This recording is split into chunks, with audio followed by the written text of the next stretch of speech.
I said, welcome back, everybody. And Jennifer, it's good to see you.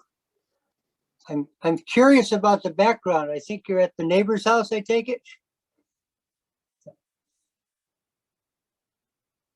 Jennifer's undergoing a little project at her home.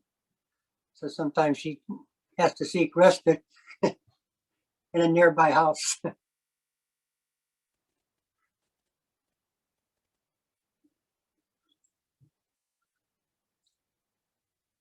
So yeah, personally, I enjoy prostrations. Venerable Tree Huang had shown me how to do them quickly. We used to do them very quickly, about 20 of them. I think it was 20 in between cycles of sitting and walking meditation when we would do like a day-long retreat or a longer retreat. So that was one form we used a long time ago. And then I think a funny thing happened. We all got older and we couldn't do them so quickly, or unless we did them on the regular, you know, we weren't ready for that type of thing. But it was a good practice.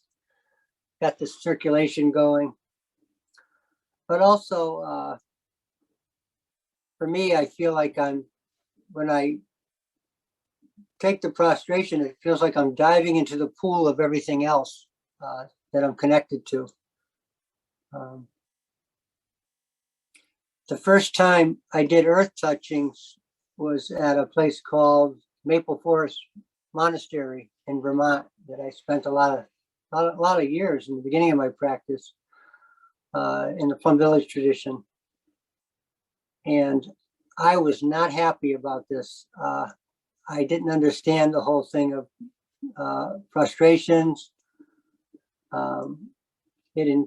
It includes understanding people that may not be as skillful, you know, blood ancestors. And yeah, it really sort of startled me, and I wasn't too happy, which was perfect because sometimes you shake the tree a little bit and you start being curious about why this is and why you might get upset or whatever. And so I learned a lot from that. And over the years, I find it to be a beautiful practice. I do it every day with the 3 jewels. I like to do full prostrations. And in the last few months, it helped me with my level of concentration too, because of the head injury. So I would do about 15 or 20 of them quickly, and then I would be sort of a little bit more settled. So some things we might have used years ago that are helpful, sometimes we come back to, and not just in spiritual practice, in anything. You know? Might have to whip out a typewriter one of these days if you lose power completely or something. So. But that's my experience with them. And I was talking with a friend of mine, Brother Ivor. He's no longer a monk, but he was Tai-Fap Tree for a long time. I've known him for a long time, many, many years, decades. And we were talking about the action of prostration, and he gave me that excerpt from Arctic Dreams by Barry Lopez. And it was just a beautiful way to connect with a prostration, a bow, by another person's perspective that was not Buddhist. And I don't even think he was religious. He had his own religion, life and nature. So I thought it was a beautiful reading. And then I tested it on a couple people, and they were like, wow, they really enjoyed it. So I like to share it sometimes. So that's about all I have to say. It's really good to be here tonight. I'm starting to feel better, a little bit more clearer. I wouldn't have been able to do this even a month ago. So I'm feeling a lot of gratitude. I feel well taken care of by the health people up here, and got these special glasses now with these big prisms in it that straighten out my inability to receive things moving at me. So now I can drive a lot better and walk a lot better. So we're getting there. So I'll just leave it open to you guys to share. We usually say our name and say bowing in and bowing out. I think you know the drill. And we're working till about 8:30. So that's plenty out of me. And thanks again for your practice. I find it to be great support. So Tom bowing out.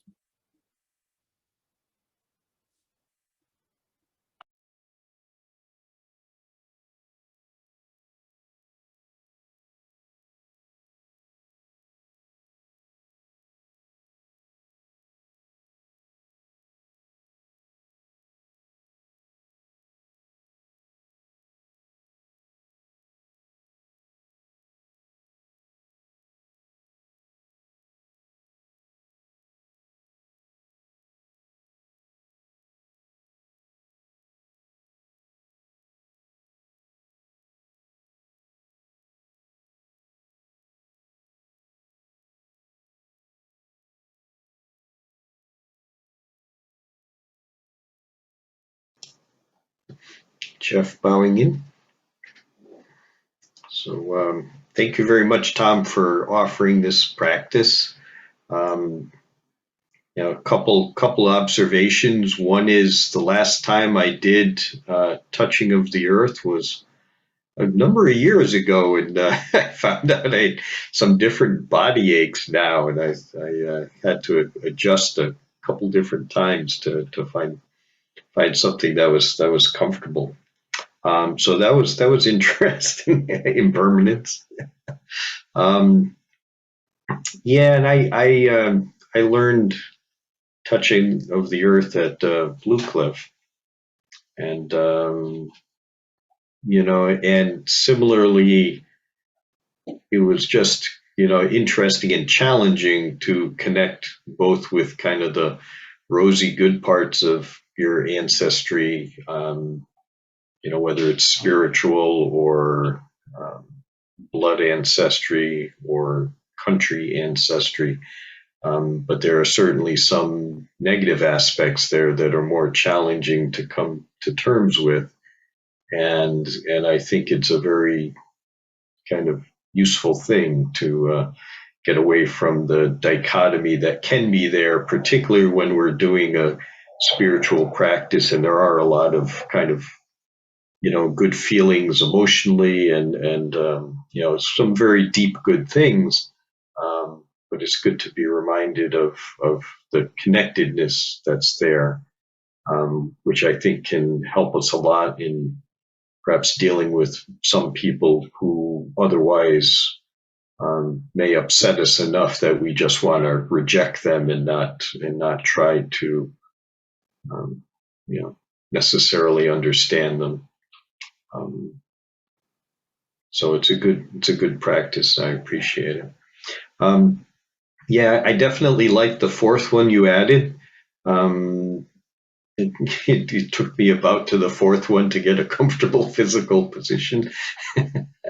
But I really do love nature, and part of my personal spiritual connectedness is through nature, through science as well and astronomy.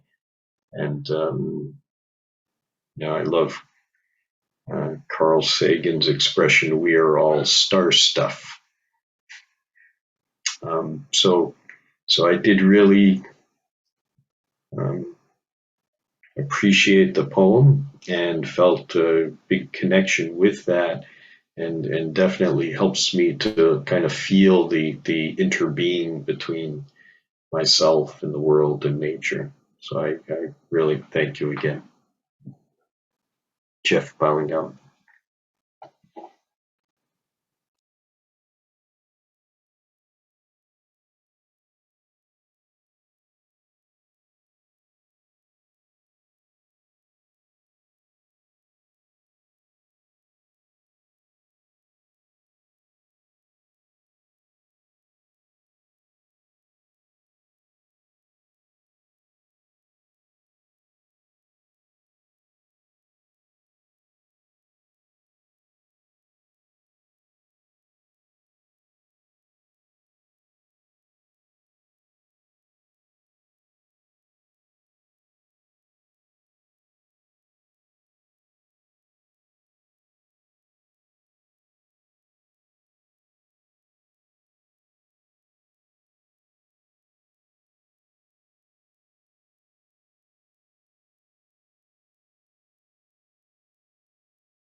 Elena Baunen. Um, every time I do prostrations, um, my mind just automatically goes to my culture and how during Easter, during the Easter week, we have this penitents that go um, either on their knees or dragging their bodies or um, doing some sort of physical, very, very strenuous uh, movements to go from one church on one side of the city to the other church in the other side of the city to sort of pay for their sins, to ask for redemption, or to ask for favors from God. And these prostrations bring me back to that experience I never did, but I saw people doing it, and and I appreciate today's prostrations because they have a lot of meaning to me. Um, it's the beginning of the year. Is my sort of coming out of a heavy duty shell that I have been in for the last few months. Um, it's it reminds me that there is possibility of connectedness, and if not with other people, connectedness with the earth, connectedness with everyone, um, at some level, in a very spiritual and psychological sort of way. So I appreciated that very much. And then the last part of the Arctic, uh, I'm sorry, I'm not very good at memorizing titles and names and things, but the poem, The Last Prostration, reminded me further of the penitents, because when you're a penitent, you do it out of a recognition of your responsibility in participating in something that was not necessarily all that wholesome. And when this poem talks about, I am the air that is being polluted, I am the water that is being polluted as well, I am the earth that is being sort of violated, but I'm also the violator. I'm also the one that is doing the pollution. I'm also the destroyer. I'm both. And that talks about, to me, about taking responsibility for my actions and how I'm contributing to the well-being or not of both, of people and the planet, myself, my own environment, my own little mind, how I'm contributing to my own well-being or my self-destruction. Um, I took it very, very deeply. I think it's very profound. And it's given me a lot of food for thought. And I think I'm going to think about it for some time, about, taking stock of what I'm doing, how I'm doing it, and why. And take responsibility, you know. So thank you so much. This was a very good beginning of the year. Thank you. Elena bowing out.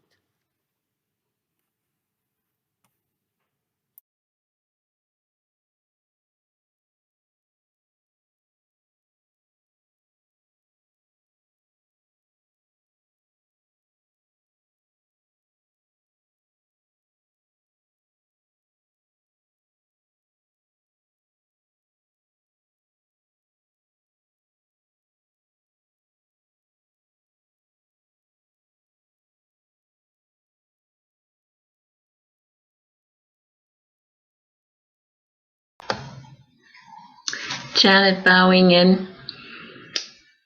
I enjoyed sitting with all of you this evening, and I have to say that I do get very tired towards this time of night, and I think by the third bowing of touching the earth, I must have fallen asleep, because I do not remember the beautiful fourth one that Elena was just describing, and I contritely come asking for forgiveness for not paying attention, and also with asking you to, if you could put in the chat what the name of the poem was and the author. I think you said it was Mary Lopez.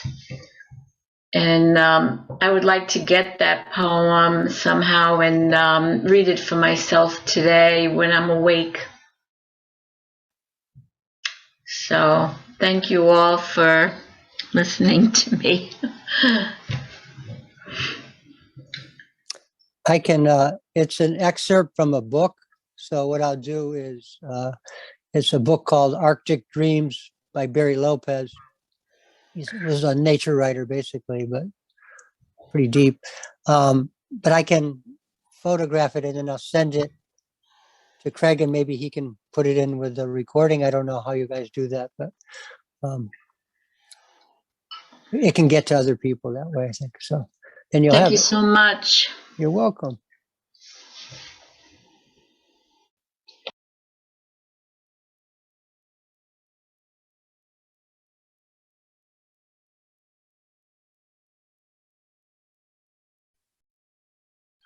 Craig bowing in.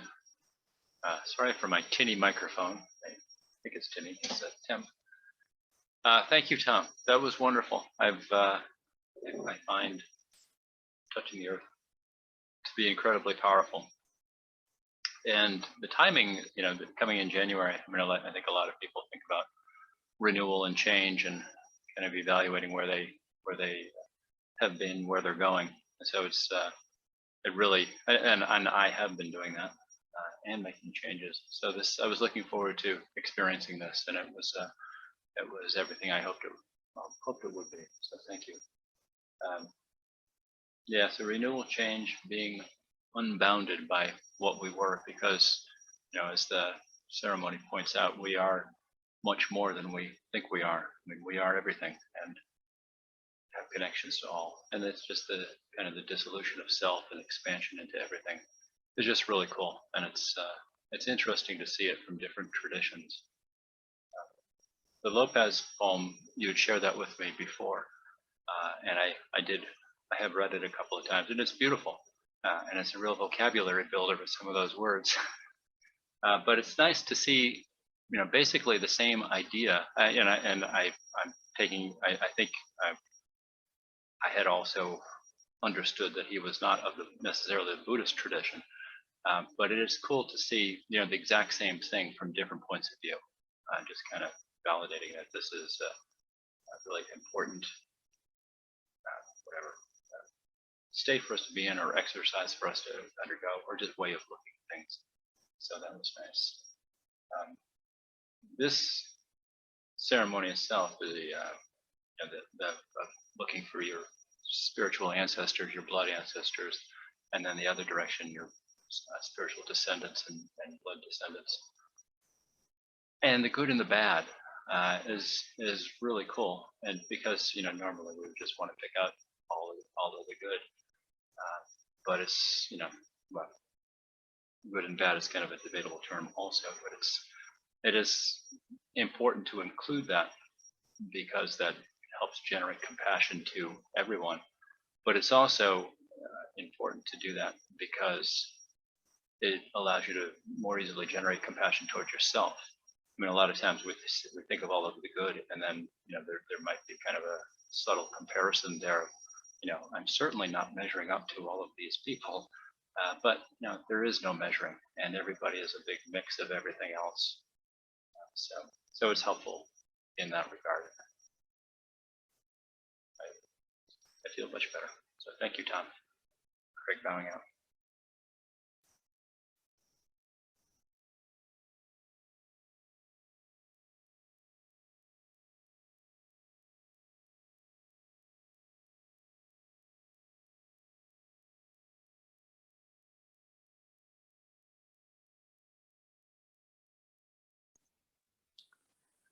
This is Jennifer, one of my many names, bowing in.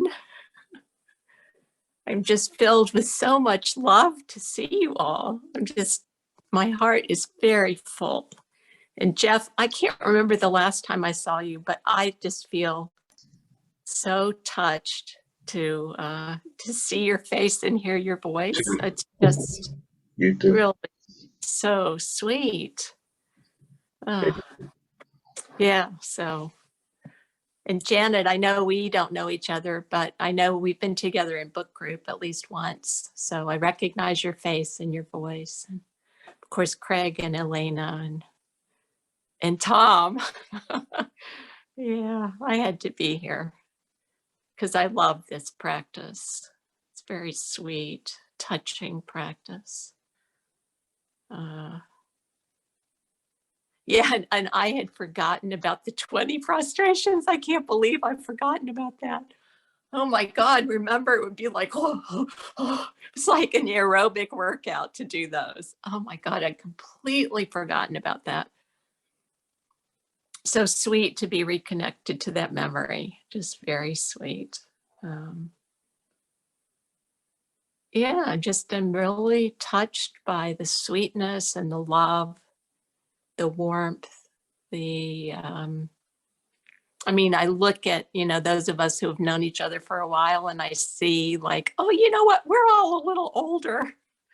How did that happen? I don't feel older, but right. I know, like I look in the mirror and I'm like, oh, who is that with the gray hair? Who is that? But yeah, it's like, it doesn't matter. It's just also ephemeral anyway, but it's lovely to be here. I'm grateful. And I'm sorry again, I tuned in late. I missed the opening stuff, but anyway, it's lovely to be here. Hope to see you all again soon. Oh, bowing out. Forgot the transmission's over. Bowing out.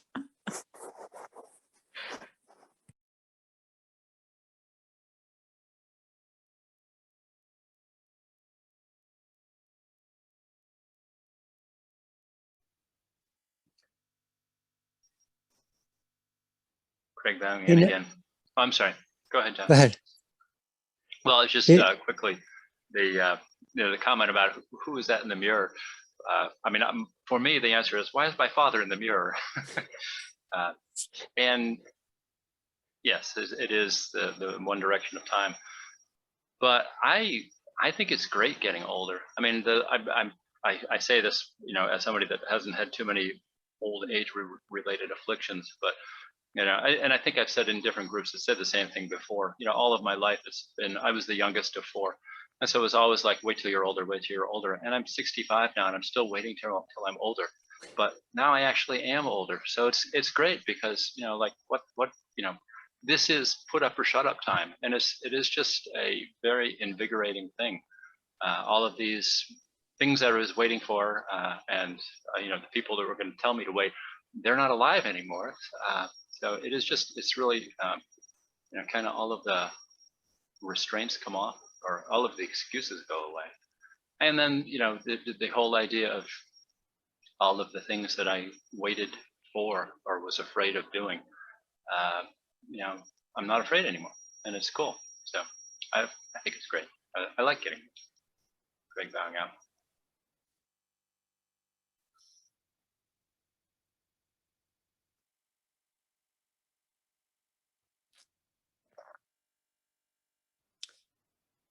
Tom bowing in again. Yeah, one thing that spoke to me tonight was the connection between ancestors and descendants. How there's a part of one of the earth touchings that speaks to our ancestors have given us these seeds of joy and hope and things like that. And so since I have a capability of being an expression of some of these things some of the time, it's nice to think of the continuum that happens. The things that we've learned from other people that have come before us, whether it's in Buddhist practice or our parents or grandparents or whatever, or people we've just met that showed us something. That becomes part of me too. And hopefully I can express that, maybe not as beautifully as some others have, but it's just a nice thread to think, how did we become, some of the people we are, for better or for worse. There's been contributing factors, contributing experiences. So I just like the idea of the continuum. And also, I get a lot of joy out of other people's joy. And one of the ancestors I put in there, and he's not really an ancestor, he's more of a teacher that passed away, was Abraham Heschel. I'm not Jewish, I don't practice Judaism, but I always felt like, wow, this guy is so connected to his faith. It's just such a beautiful thing. And I think he had a joyful heart. I think he went through a lot of different changes, and I may not agree with everything that his perception of things, but he was feeling it, and when I meet people like that, whatever their thing is, it really makes me feel joyous. Their spiritual past, the varieties of them. And then sometimes we're caught in a time right now where at least the public chatter is how divided everybody is. And obviously that's true. That's being fed, so to speak, right now. But I had a wonderful experience the other night. I went to watch the sunset at the beach, and on the Cape, people do that. They all go to the beach and watch the sunset. And there was all these different people there, and I have no idea what they're about. I'm sure some people were of different political views. Some might have been racist. I don't know. All these different conglomerations of what you could be. But we were all just drawn to the sun. You know what I mean? We were just all there for the sun. Didn't matter. We didn't have to speak to what our views were, And I think Lopez speaks to that in his experience of nature, all the political, all the, parliaments, and just, it's all gone. There's just that moment of openness, and it was just this shared event. There's the sun. We come here, we look at it, and then we go home about our business.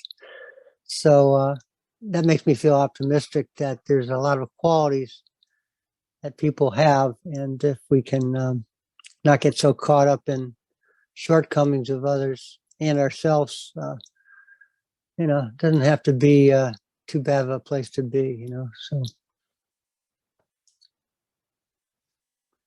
we've still got a little time, so I'm going to be quiet again and then see if anybody else has anything to say. Tom bowing out.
Jeff Bowing.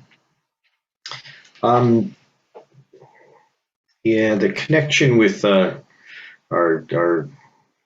blood ancestors in particular is on my mind these days. My father has recently had some very significant health issues. He had a pretty serious stroke about a month ago.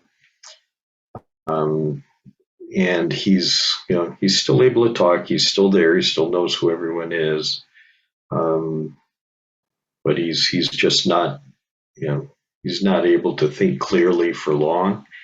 And, it's sad. But it's funny because it's kind of lessened certain parts of his personality a bit, and other parts have come out more.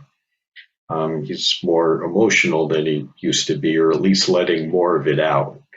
To the occasionally being silly in a way I think he wouldn't have let himself be in the past.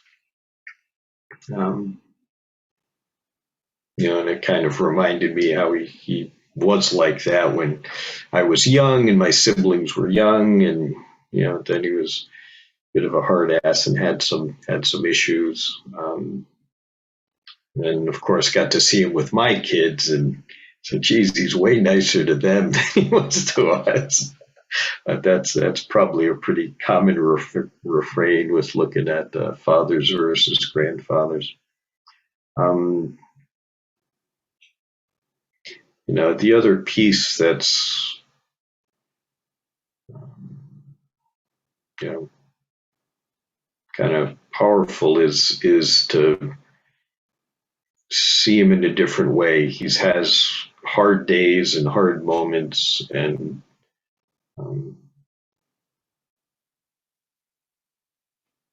I think it kind of reminded me, and I think reminds other members of the family, and drawing it out more broadly, that people have after their tough exterior, that they do have. Everyone's got struggles, and if you show somebody who may have a harsh exterior, a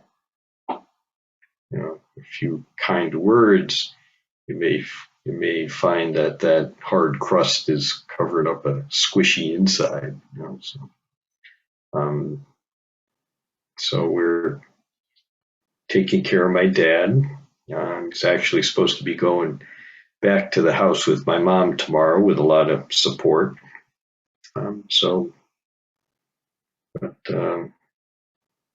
It's interesting and kind of reminding me of the good parts that I did inherit. Kind of want to keep, and I think helps me to let go of some of the perhaps a couple still lingering more troublesome memories from being young, where he was a guy in his 20s with 4 kids, and I had 2 kids when I was in my 30s, and that was a lot. So I can't imagine being in my 20s and having 4. So I think he did all right. All right, Jeff Bowen now.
Well, it's about that time, folks.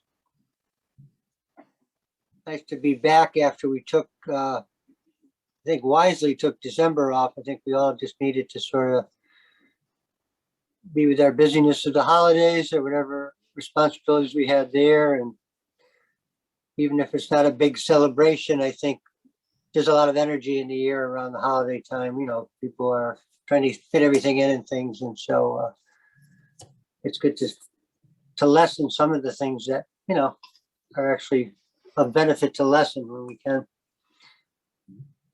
So I once knew a nun. She was a nun and helped out a lot at the Papua Temple. And she created a wonderful practice booklet for us for the Dharma Flower Sangha. The Dharma Flower Sangha continues today with Steve Kovic taking the, what do you call that? He's the maestro, I guess. But he's keeping it alive, which is a wonderful thing. So in honor to the efforts put together in this little booklet, I'd like to give a closing verse, one I love, and also I just love this little booklet.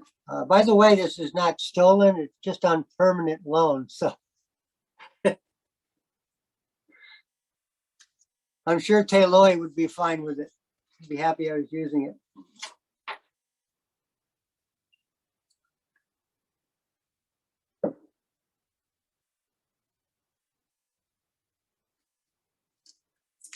And thank you, everybody, for your practice tonight.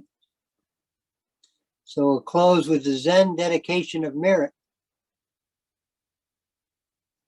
Buddha nature pervades the whole universe, existing right here, now. The wind blows, waves fall on the shore, and Guanyin finds us in the dark and broken roads. We give thanks to all the ancestors of meditation in the still halls, the unknown women and men, centuries of enlightened women and men, ants and sticks and grizzly bears. Let wisdom go to every corner of the house. Let people have joy in each other's joy.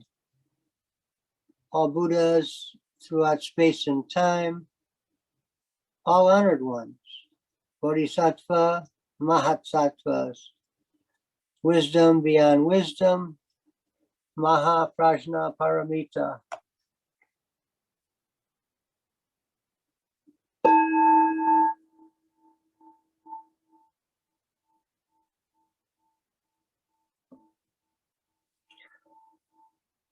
Take care, everybody. Thank you for providing the Zoom, and Craig for all the things you do in front of the scenes and behind the scenes.